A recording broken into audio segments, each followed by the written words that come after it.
Welcome back to Fact of Life podcast, where we dive into topics that make you think twice about the world around you. Today, we are talking about a biggie free will. You know that feeling when you get to make a decision and you think it's all you. Well, hold on to that hat because we're about to unravel the illusion. By the way, let's jump in and explore why our choices might not be as free as we think we are. Let's start by beginning to think about what we've all been raised on the idea that we are the masters of our destiny, right? But what if I told you that our brains might have other plans? Let's talk about Benjamin Liebert's mind blowing study where he found that our brains make decisions before we even realize it. That's crazy, huh? It's like our brains are pulling the string behind the scenes, leaving us to think that we are calling the shots when we're really not. So let's just wrap our heads around that for a minute and talk about something else.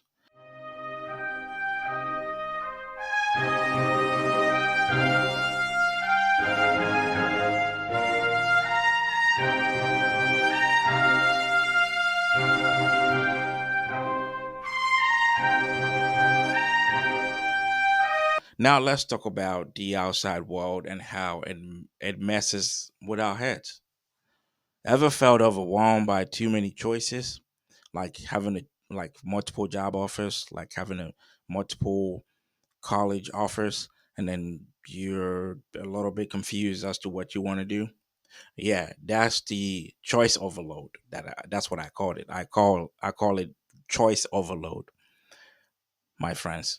From the cereal aisle to life changing decisions, we are bombarded with options every day, and guess what? It can actually paralyze us into making no decision at all, like indecisions. We are bombarded with options every day, and guess what? That is not all.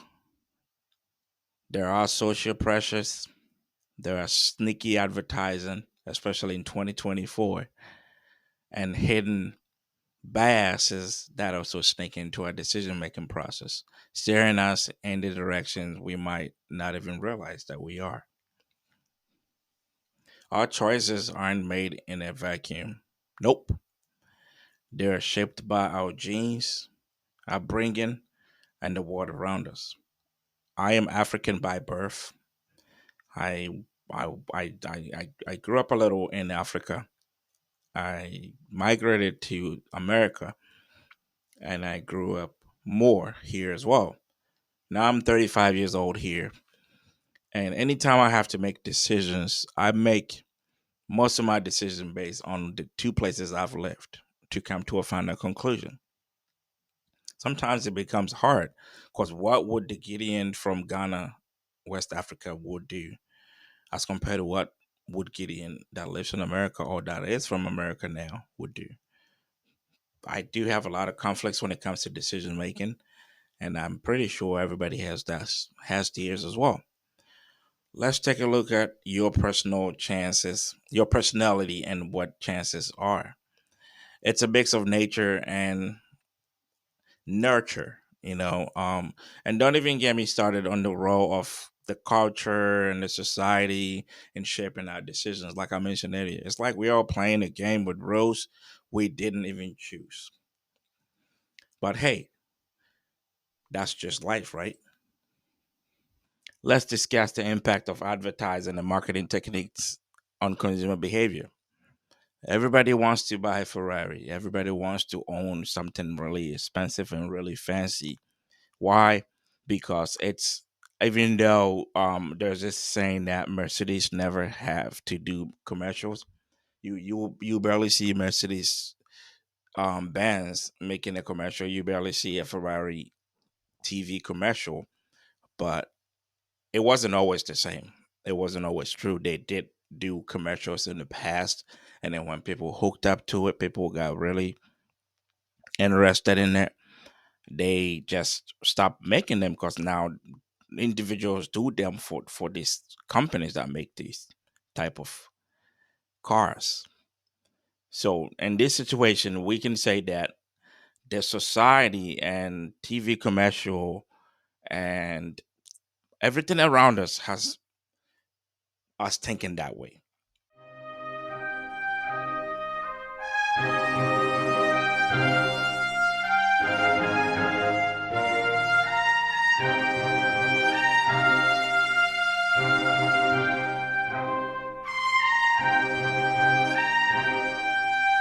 Let's also talk about the philosophical and ethical implications of illusions of free will as well. I want to explore questions about moral responsibility and accountability, and actually the implications for criminal justice system. Can we hold individuals fully responsible for their actions if free will it's an illusion? We can contemplate those thought-provoking questions and consider the implications for the society at large. If everybody has their free will to do whatever they want and all of that, why do we have to prosecute and actually put people in jail at the end of the day for doing what they wanted? Why do we turn around and say, hey, we don't think this is right. We don't think this is okay to do, but this rather is okay to do. Who determined those values and morals that we actually picked up as humanity and we are following? So that goes along where they tell you that even though you have your free will, for example, you talk to a lot of people from America, for example, and they say, "Oh, it's a free country. I do whatever I want." I've heard that statement a lot, and anytime I hear that, it makes me laugh. It makes me laugh because you you don't you don't get to do whatever you want. It's not a free country like you think. You can't just walk outside and then just walk into the grocery store and pick whatever food item you want and then just walk out without paying and say, "Oh, it's a free country. I do whatever I want," and not pay for it. So even though we do have free speech, we have freedom of mobility and all of that stuff, we still have constraints that comes with it. That tells you that your life is not really that free like you think.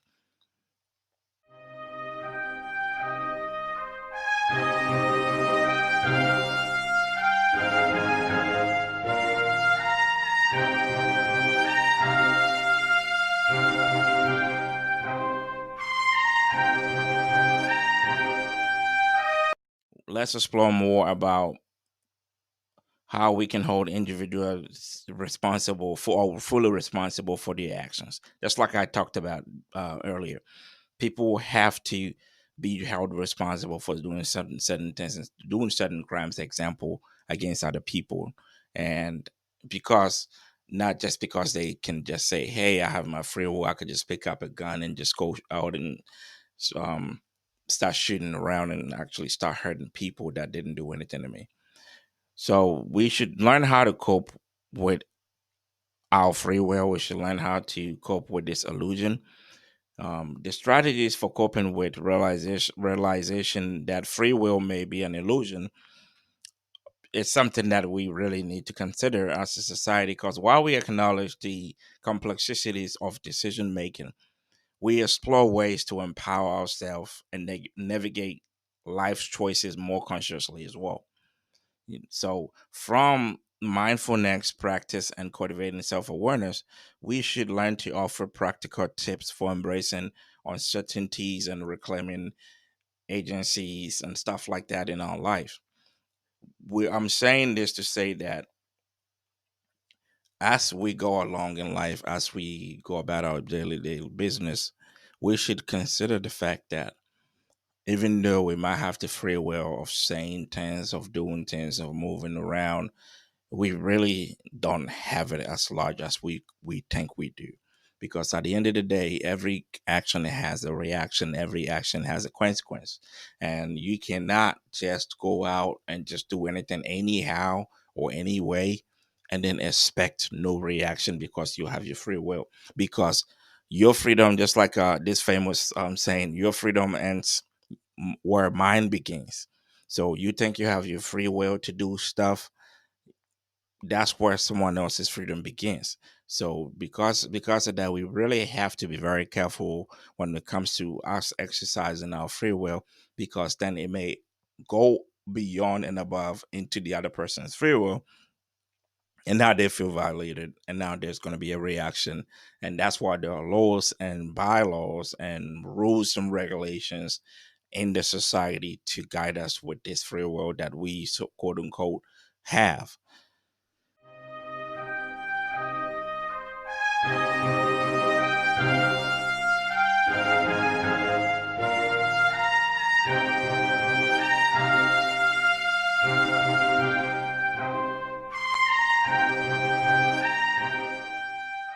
So there's this other side of the equation as well, which is the ethical and philosophical considerations that we can think about now.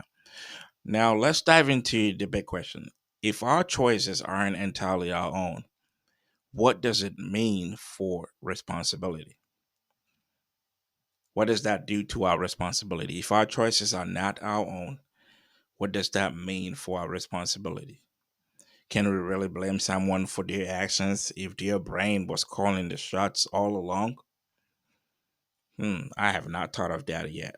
But, and what about the justice system? Is it fair to hold people accountable if they didn't have full control of their decisions, like people in prisons?